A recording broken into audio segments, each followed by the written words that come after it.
Welcome to session C10. Someone shows you how. The power of intergenerational relationships in applied learning. Our hosts and presenters today are Peter Norlin and Julian Chender. Today is November 5th, and this is session number C10. All right, here we are. Well, let me welcome you folks. We're very pleased to have you with us. My colleague, my valued, trusted colleague, Julian, and I have been looking forward to having a chance to have this conversation with you for some time. And it allows us a chance to talk about something that we've become progressively more and more interested in. And I'm going to go ahead and share my screen because I want us to see the title. The title on the screen in many ways captures in very clear, focused ways exactly what we'll be talking about. Because the title, Someone Shows You How, clearly identifies a particular kind of relationship.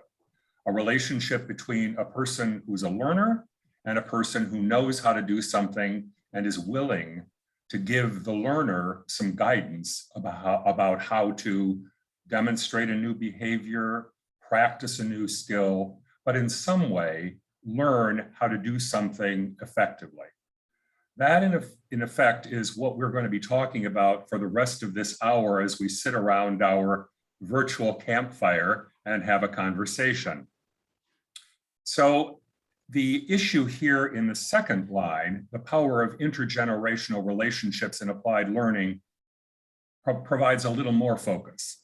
That is, what we're up to today is about thinking about how people learn how to do things that matter, how they embody learning, how they embody work particularly, how they learn how to do something, how they learn how to demonstrate a particular kind of skill.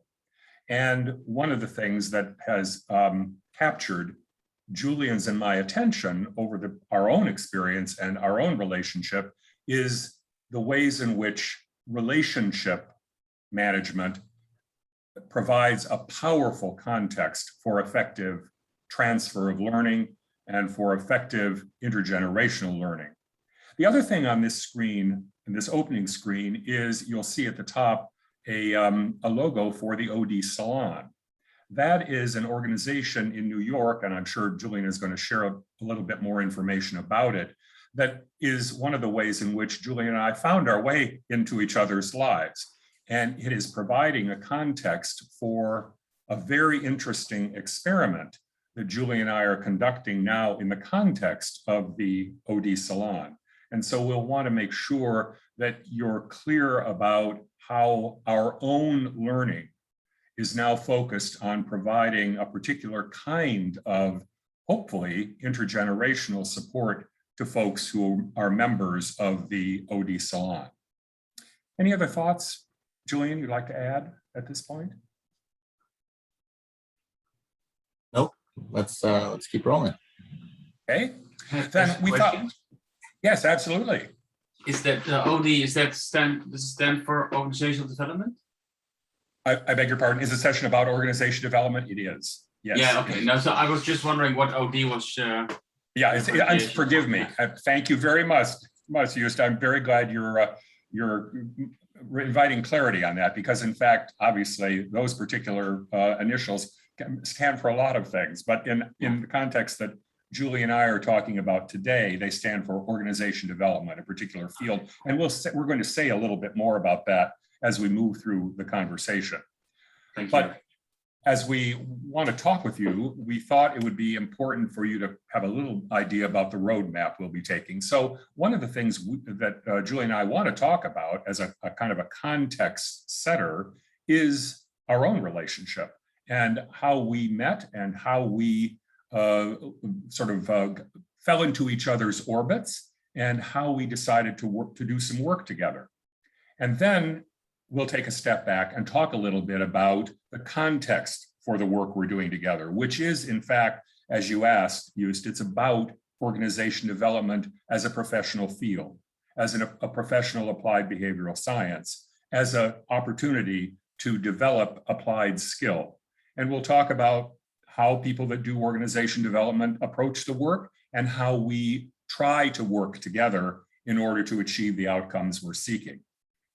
Then we thought it would be useful to take a step back and sort of put on the table our own assumptions about the experience of applied learning and how we're currently framing the sort of challenge we're encountering in our efforts to try to help people who are actively seeking to become skilled at applying their learning, to be able to close the gap between theoretical understanding and actual effective practice, how we learn how to do that, and the kind of challenge there is as that process unfolds.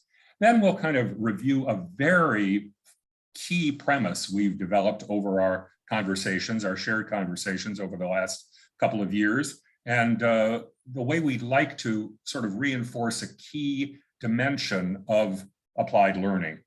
And then we'll talk about an approach and a metaphor that we're reinvigorating at this point in time that helps clarify the context for the kind of applied learning we believe that people who do our kind of work, that is organization development practitioners, had some familiarity with, and then began to evaporate a bit. And we're wanting to very clearly and definitely reclaim that metaphor, rebuild that container, and offer it again to our colleagues, particularly early career emerging practitioners, as a really effective place and way to learn.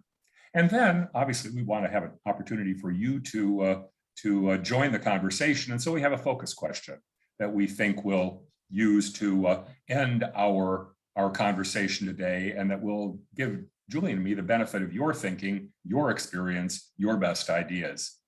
So that's the sort of the general roadmap we're pursuing during the next hour. Are there any questions that anybody has that I can answer before we move ourselves forward? I'm very curious, so no, thanks. Julian, anything you'd like to add here before we move? No.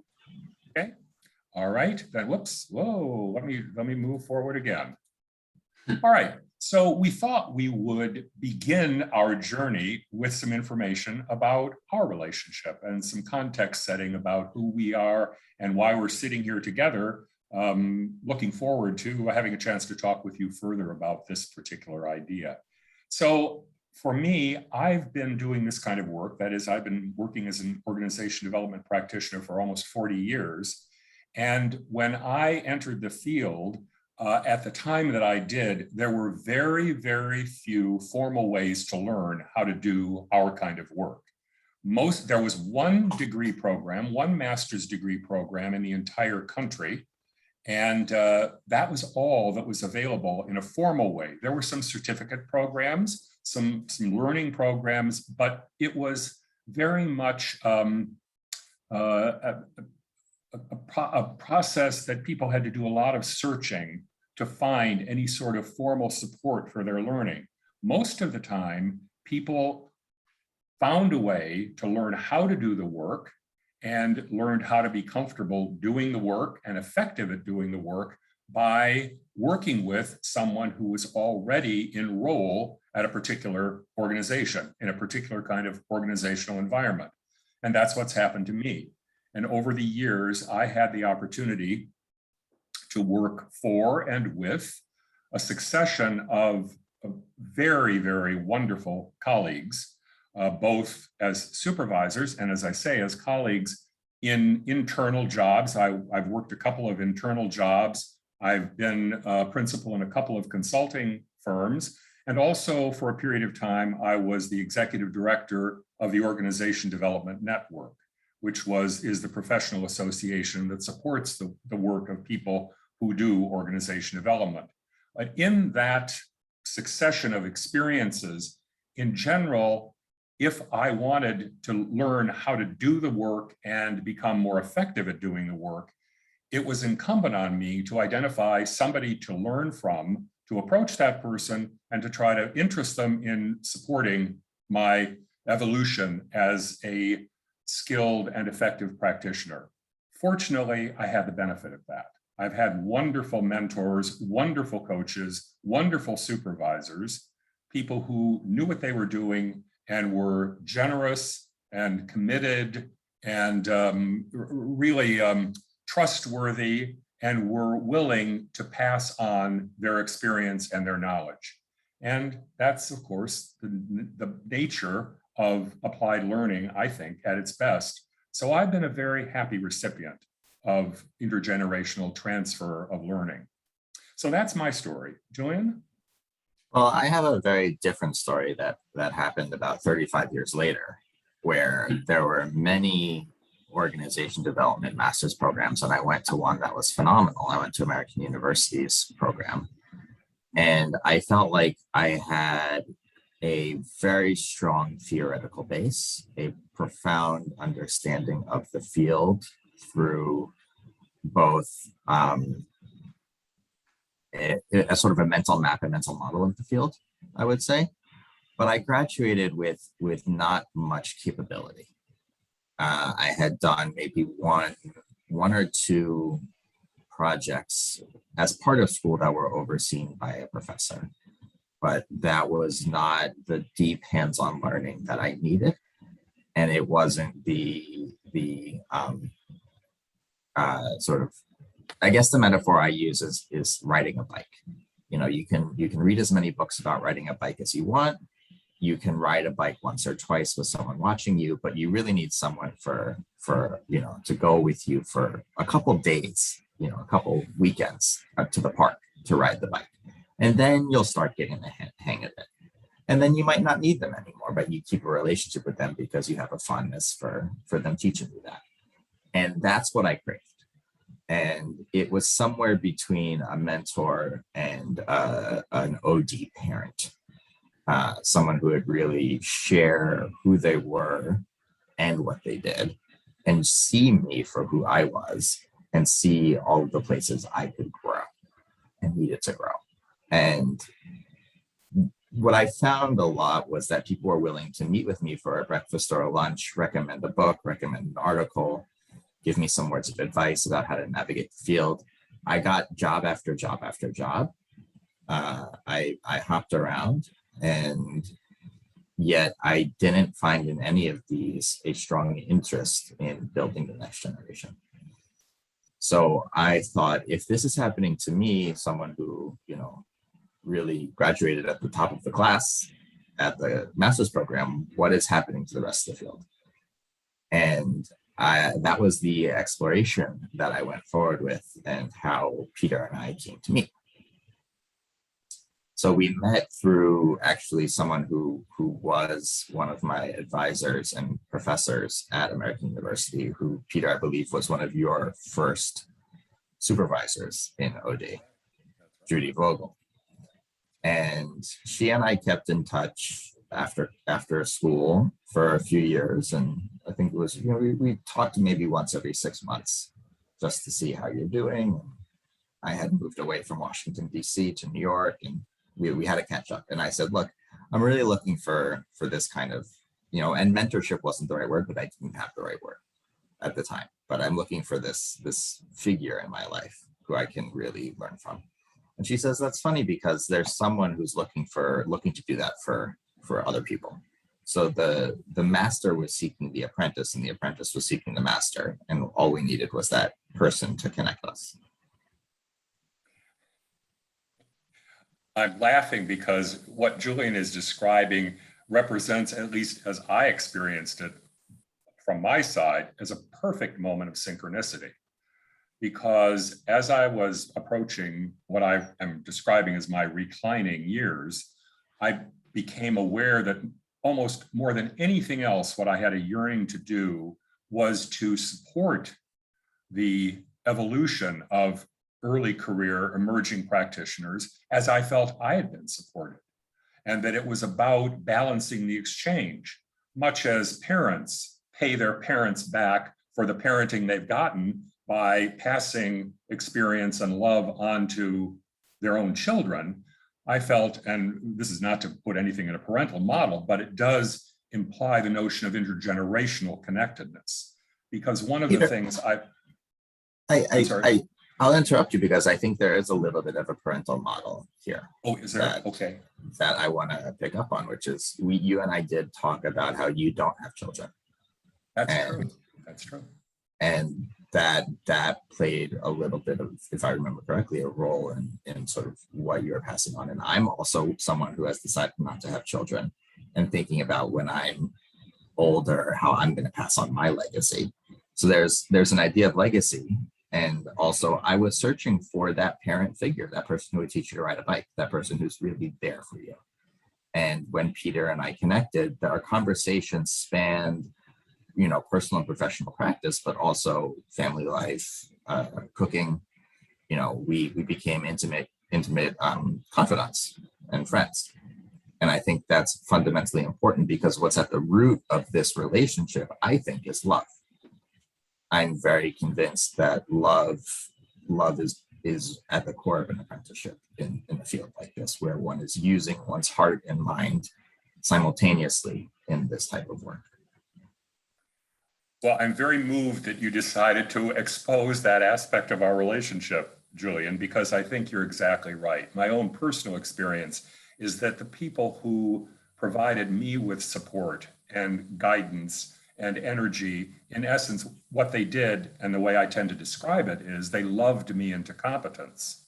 And I think that is one of the key ways in which intergenerational support, that is, when someone shows you how, it's generally because they actually and actively care about you.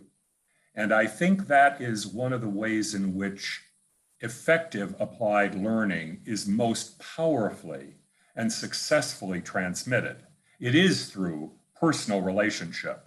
Now, I don't know that really effective mentorship or effective OD coaching necessarily has to involve is quite a direct and clear way, the way in which Julian's and my family stories intersected. I think that was just a wonderfully fortuitous happenstance. I do think that, and Julian and I talk about this in relationship to thinking about transferring this kind of model, this kind of framework, this kind of container into the future. What kind of emotional commitment does it necessarily offer or require? And we're still in dialogue about that. And I think it's one of the interesting opportunities we have today, because one of the things we'll ask you to think about towards the end of our conversation is your own experience with people who may have shown you how, and people whom you valued in your personal and professional lives as repositories of really key guidance that enabled you to learn how to do something, demonstrate what you already knew how to do, feel more and more comfortable at pushing yourself in a positive direction, but in some key way have really loved you into competence. So it's very clear that is the case. And what was so interesting was discovering across generations that Julian and I had these mutual both assumptions about the work, professional interests in the work, and the kind of commitments we had to doing just what Julian just described. That is, trying to find ways to support early career, emerging, seeking professionals with this kind of particular, special, personal, clear-cut support that, as I say, I would describe as trustworthy, as respectful, as generous, as committed, as obviously personal. So we're, I think, ready to move, unless you have anything else you want to add, Julian? No, I think we're getting a little bit ahead of our slides. So let's we probably are, which wouldn't surprise me. Let's catch ourselves up and get our main points out there, because I feel the big conversation coming.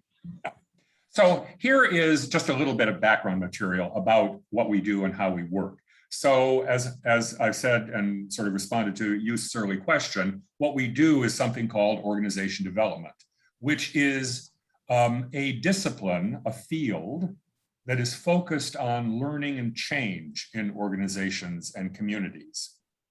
And its goal is cultivating system-wide effectiveness and vitality, as it says, through the design and facilitation of processes, conversations, relationships, and structures.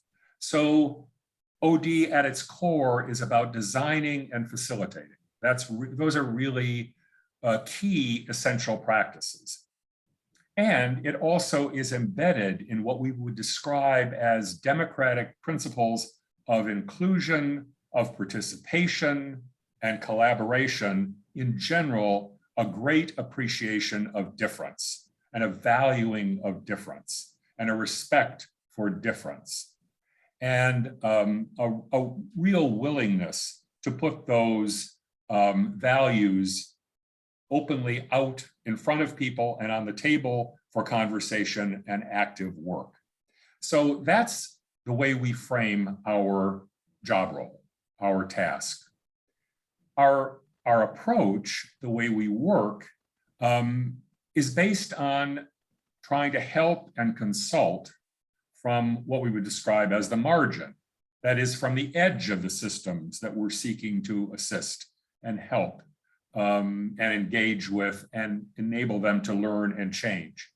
And we do that work from the margin by trying to develop contracts of clarity and integrity and specificity.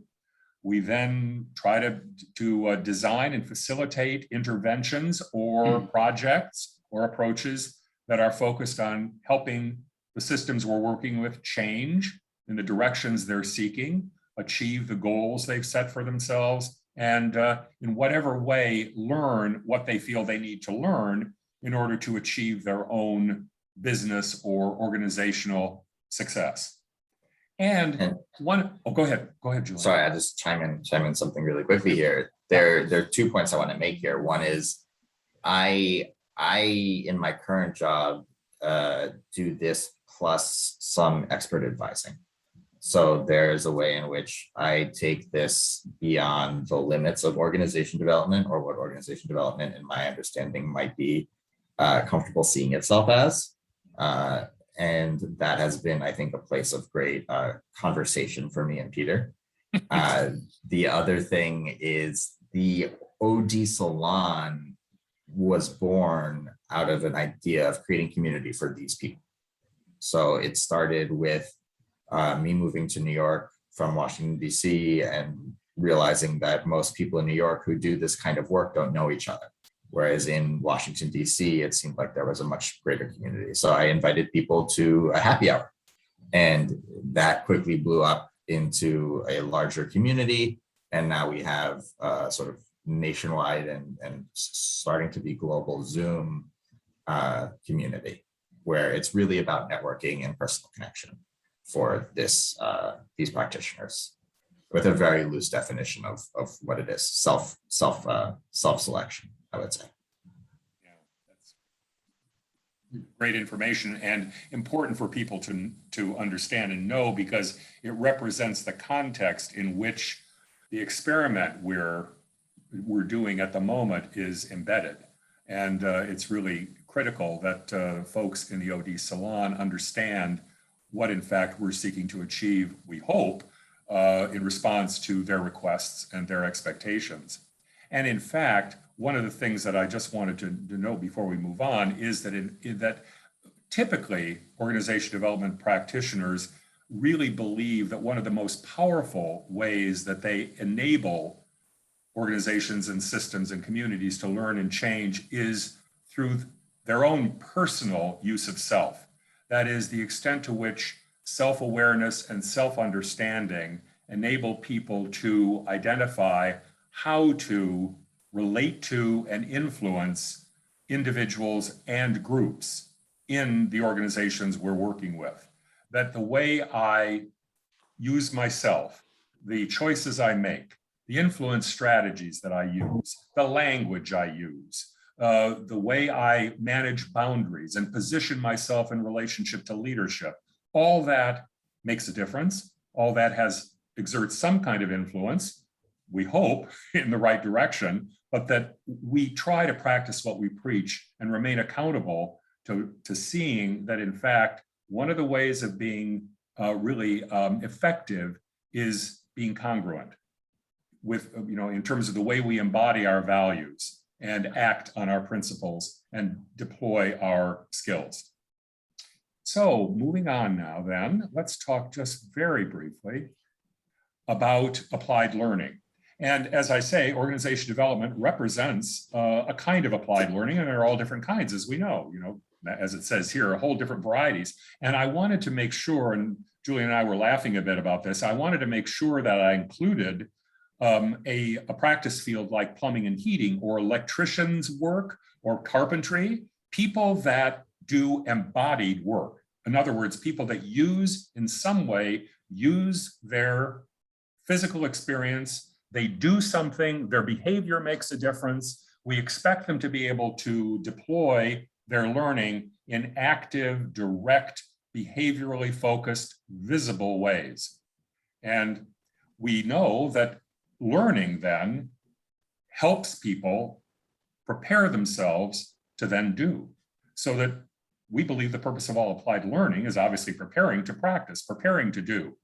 And then, as a next step, moving across the gap from foundational learning to actually effective practice is the opportunity, as we would say, to pursue mastery, to pursue an outcome that becomes progressively more and more effective, more and more refined, more and more focused and precise, and in that sense, more and more able to help people who come for some kind of interaction with an applied person, more and more satisfaction that they've had their expectations met. So anything to add, Julian, before we move? Nope. Okay, then the fact of the matter is, our key premise here in this, as we've learned together, as Julie and I have talked together, learned together, decided how we want to continue moving our learning into some kind of experience, one of the things we've realized is what was implied in our opening slide, the title slide, which is that if someone is going to get good at something, if somebody is going to have to really learn how to apply learning successfully and effectively and in a way that makes a difference, in other words, is mobilizing themselves towards what we might describe as mastery, really having mastered something. Whether we call that person a master or not, I think is not the point. The point is, if people are seeking mastery of something, what that initiative requires is the context of a relationship. That we do not think that mastery is likely to emerge outside the boundaries of some kind of relationship experience, which obviously is one of the reasons why we were very delighted to see the focus of this year's Taos Institute conference, because clearly this is all about relationship. And as Julian and I have discovered in our conversations about learning about how to help people who do applied learning do that work more and more successfully, it is not happening outside the boundaries of some kind of really focused, formed, reliable, trustworthy relationship. So that's, and I would say that the question I have for this, which we might be able to discuss a little bit later, is how do you do this at any scale? How do you do this for more than one person at a time? That's right. And in fact, we're beginning to see some conversation about that, because as Julian pointed out to me, because I hadn't seen it, there's a new article that the McKinsey organization has put out about developing what would be described as applied learning opportunities, which they are using a label for, which we're now going to talk about, which is the notion of apprentice. What we realized, Julian and I, as we talked about the past and my experience, was that our learning in organization development practice was sustained by and structured around the metaphor, the container of what used to be called the guild, and what used to be named as a guild. Less so, obviously, in the last 100 or so years.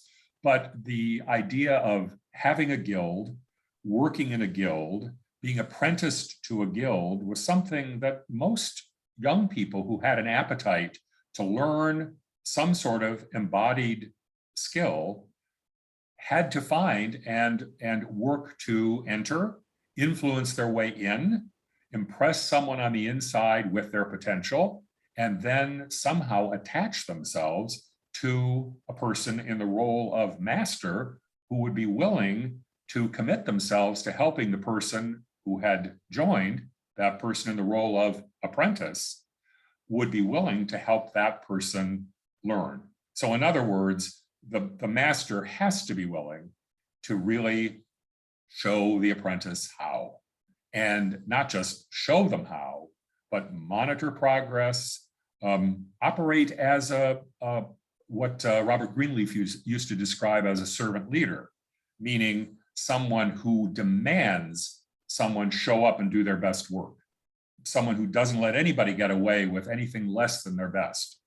And that, we think, is part of what exemplifies a person in the role of master, is a willingness to really see clearly, witness generously, but witness precisely, and then make it very clear that the master demands from the apprentice that they only do their best that they're able to do at that point in the learning cycle.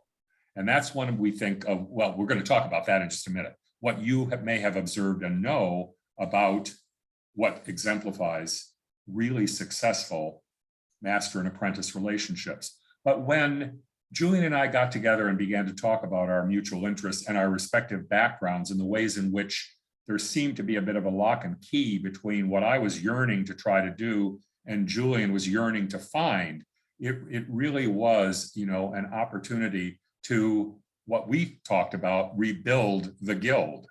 That in fact, there had been a kind of a guild model in organization development for many years, simply because there had to be. There was no other way to learn. Then suddenly there became other ways to learn.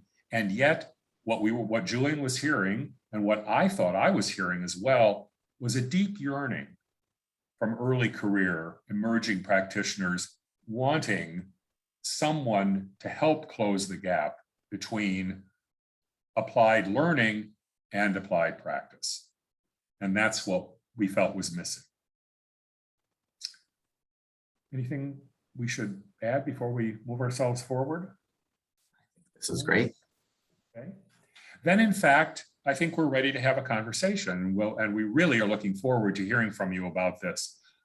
We thought that our focus question for the day that might be very interesting, and we'd love to hear your personal experience, because we find that when we talk to people in this language, when we use words like master and apprentice or guild, that we often see knowing nods. Oh, I've got an idea about what that's like. I've had some kind of an experience that feels familiar. And so we're interested to hear from you about your own personal experience. So the focus question, as we framed it, and we're clearly ready and willing to kind of move in other directions if it seems useful, but we'll start with this one, which is, what are the dynamics of a powerful, successful master and apprentice relationship as you have observed them? How do you know it when you see it?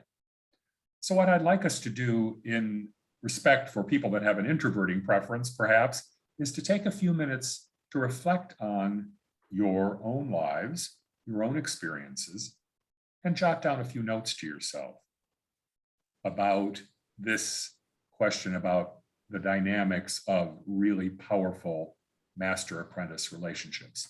take a minute or two to think about this.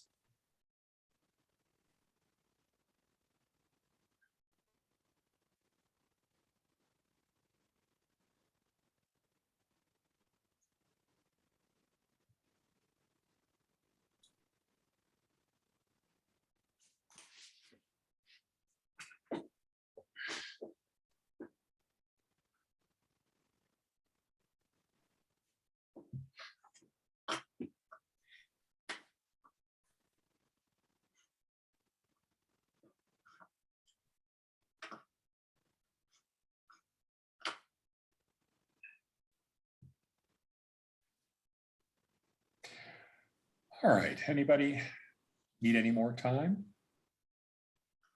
Okay, well, Allison, Lucy, I hope you can join us because we'd love to hear from you. But if you have thoughts about this relationship, the master and apprentice relationship that you're aware of and sort of help you kind of identify one when you see it, what do you notice? What exemplifies the nature of that relationship? What helps create it, sustain it, build it? What have you learned?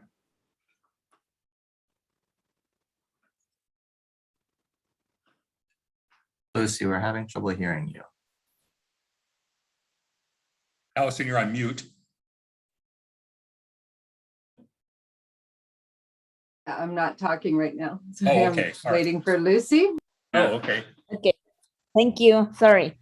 I was thinking about and remind some experience with when I was beginning of practitioners of psychology, and there is a teacher now that also is being as a partner now, or that's the feeling that I have with her, and the relations between she and me, it was like a quiet, the beginning distance, and by the time start to be closer. And I think the guide I don't know, this gay dance between she and I, it was one of our part to start to build this relation, and also the questions that bring me, ask me, and returning to her is about, well, where is these ideas come from? No, to know each other, our context, our families, and all stories about around all of who you are. No, and this is the part that the relations establish and be more close. Mhm. And at the end, giving them the experience and her experience, bring her, I could bring her a lot of things around my own experience, and think that these both words can be mixed. It was surprises for all of us because we didn't have the experience of or talking about these other words we are moving on, and it was like quite pretty good experience, and that bring me her to feel like as a partner instead of a teacher and a student. No. Yeah, it sounds like as you're talking, Lucy, that there was a very gradual shift in the dynamic from being teacher and student to, as you say, being much more equal in terms of your relationship. Am I understanding correctly? Yeah. So there was that sort of power shift. It sounds like sort of an authority shift. It sounds like. And that's by the time, it's not instantly, no, because we met a lot of time, but she always be teacher and I was a student. No, she has to grade me, no, in this things, no, but right. by the time, no, this relation established an equal, no, and also to feel like she's seeing you as an equal. No, so that's as Julia said. No, you need just to be by your side when you are trying to know more and trying to figure it out something else. That's something that's quite important for the relation and something that you said, no, how this experience you can bring me in a huge group, because it was she and me at the time, but now we are 4 or 5. So how can you bring this kind of relations in a more peoples at the same time? That's something that is bringing on my mind. I'm thinking, I'm trying to figure it out if something happens in that. Used, Allison? Anything on your minds that might be relevant? Go ahead, Allison. Yeah, I guess guild and master in a relationship wouldn't be words I would choose to describe the kind of relationships I think promote lifelong learning and skill building and skill development.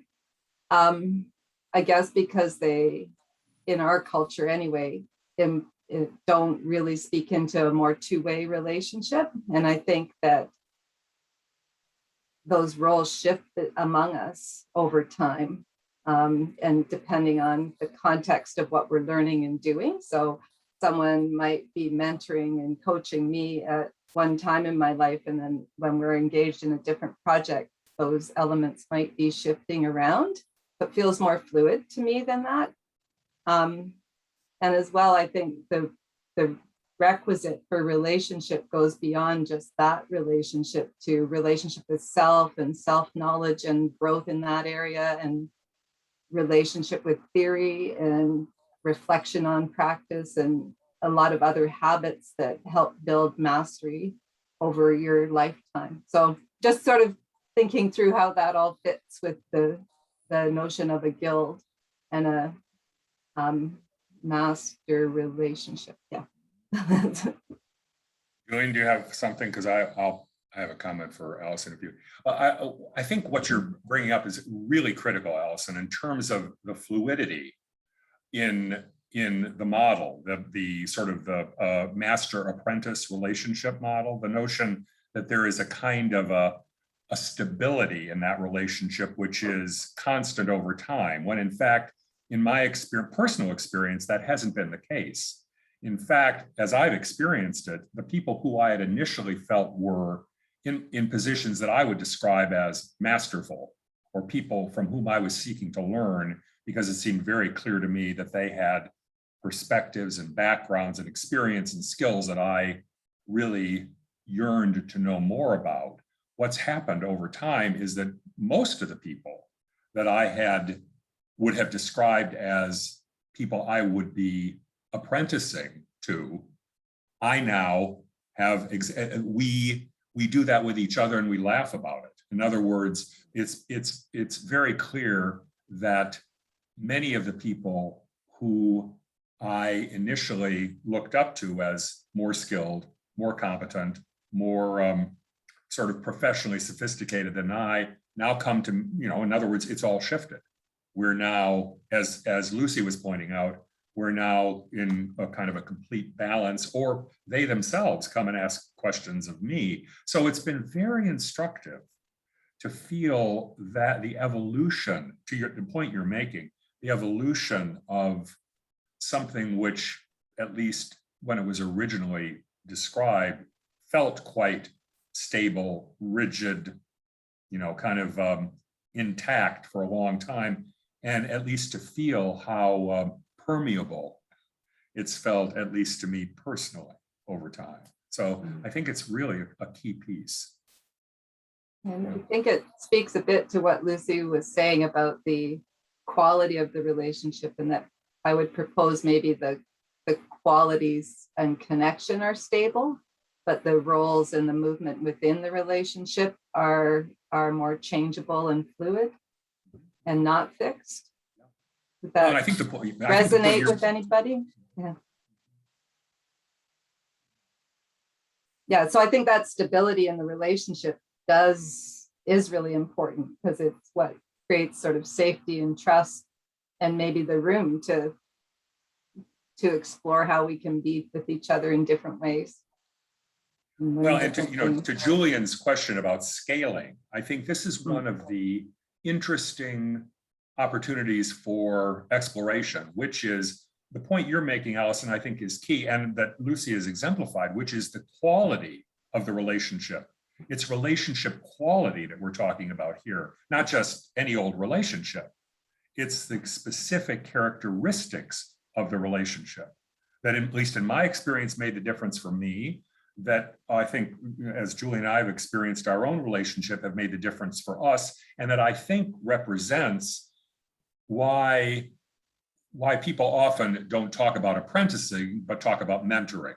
That there is a quality that somehow feels a little less rigid or a little less, I don't know, behaviorally focused, but nonetheless, it is about relationship. And the fact that it ain't any old relationship, it's a particular potent, really powerful, and so when I think about how do we do that in bigger organizations, in other words, much as we have mentoring programs in large organizations, how do we do programs that promote what we would describe as the outcome of apprenticing relationships? That is embodied work, embodied learning, applied learning. How do we encourage the emergence and the development of really memorable, really powerful, high quality, trustworthy relationships? That's really interesting to me personally. Yus, did you have anything on your mind? Yeah, I've been very interested this last hour, because I don't want to spoil the atmosphere, but I have a pretty bad experience in that might be useful to discuss maybe. Yeah. What really strikes me is what you say, that to love someone into competence. And I've been in a relationship for 3 years, which was also a bit unclear for me, that I was invited to be in an apprentice relationship, well, which wasn't clear to me. So what happened there is I didn't feel that the quality of the relationship was really good. So we got arguments. I didn't value the master, his qualities well enough to say that, okay, I want to learn from you. So it's really the discussion about the quality of the relationship is really important, I think, to make it a success. So, and I think in my case, the way I was positioned and the two masters positioned themselves was not really constructive to what we all wanted to accomplish. So it's interesting, really interesting that this is just a topic that you're working on and that you're inquiring into, because I haven't really heard about this in practice, especially in this OD practice, that it can be successful. So it's really inspiring to hear your success story as well. So yeah, that's my response for now. Well, I'm sorry that you've had the experience you've had, Joost, and clearly there are shadow experiences that I think are possible, in every framework or model of learning, where for whatever reason, and because every relationship is based on the quality that individual people bring to their side of that domain, and I think, and that's one of the reasons why, at least in the organization development field, the emphasis is on self-awareness, self-understanding, self-accountability, because and congruence with principle. That if you are wanting to help people learn, you have to be a learner. You have to be willing to say you're a learner.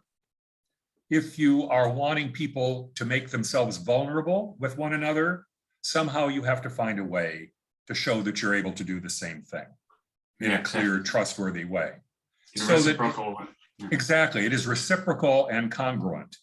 Yeah. And our belief is that the only people who are really good at doing our kind of work are people who, in some way or another, even if, as Julian pointed out, they are often invited to be in the role of expert, nonetheless, everybody's paying attention. Yeah. Everybody's paying attention to the kind of person you are. I think I mean, this we is all what know went that wrong. anyway. I'm sorry, forgive me. You said. No, I think missed. this is what went wrong in my case, and also being clear about the relationship up front, so you can choose if you want to step into the situation. So I was curious also, because this is what you really mentioned, you both, Julian and you, that it's for starters, for people who just starting their career. And in my case, I had been working for, I think, 9 or 10 years. I've been teaching at university as well. And then I switched to another situation, other profession. And then I found myself learning, but also having this experience which I didn't feel that was acknowledged. Mhm. And then it's gonna shift in a way that you don't want to go. So I think this is also a complicating factor in my example. And that makes sense to me, because if you go from being a carpenter to being an air conditioner repairman, you're still going to know how to use a hammer. Yeah. And you might have to learn some of the new trade, but there are fundamental skills about how to work, how to be an adult in the workplace, how to work in a profession that are going to translate. And if that's not recognized and you're not seen, then they can't love you into competence, because loving into competence is a question of seeing fully.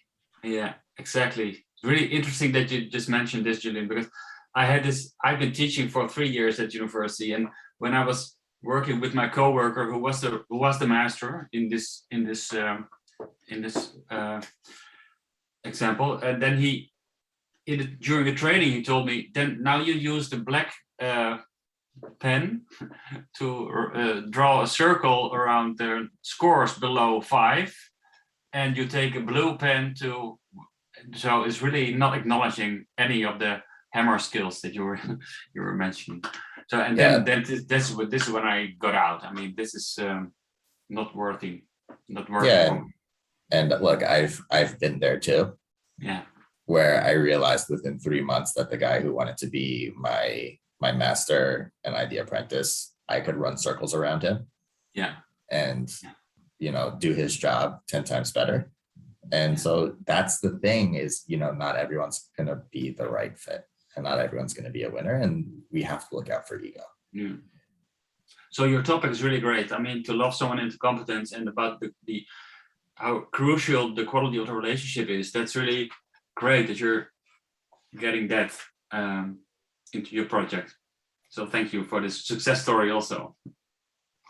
I can see that we're running close to time, but I want to make one point about the very opportunities that are a part of this process, which has everything to do with another very key skill in the organization development list of practices, which is contracting. And a lot of this success in the development of any kind of relationship has to do with the clarity of the contract. That is, what do I expect and want? What do you expect and want? How do we negotiate an agreement about what I'm going to do, you're going to do, how we're going to do that together, what I'm going to learn, and so on. And it seems to me that really sophisticated masters and really, really knowledgeable apprentices who are very clear about what they want to learn and know and be able to do are able then, as a part of the use of this container in a modern, really respectful and caring way, really get down to negotiating the contract. That is, here's what I want, here's what I'm prepared to give, here's what I see, here's what I need, and going back and forth until, and I think really powerful people who operate effectively over a long period of time in the role of master are very good at seeing, to Julian's point, are very good at seeing where a person who says they want to learn something is, and the person who is the learner who would say, yeah, I need to know this. I need to learn how to do this. And so I'm willing to be an apprentice in this model. It is very clear about the boundaries around what I want to learn and know and do and so on. And at the same time, to your point, Joost, I know all this other stuff. So I don't need to be patronized. I don't need to be disrespected. I need to have my my role and my situation acknowledged and respected. I need to be witnessed for who I am.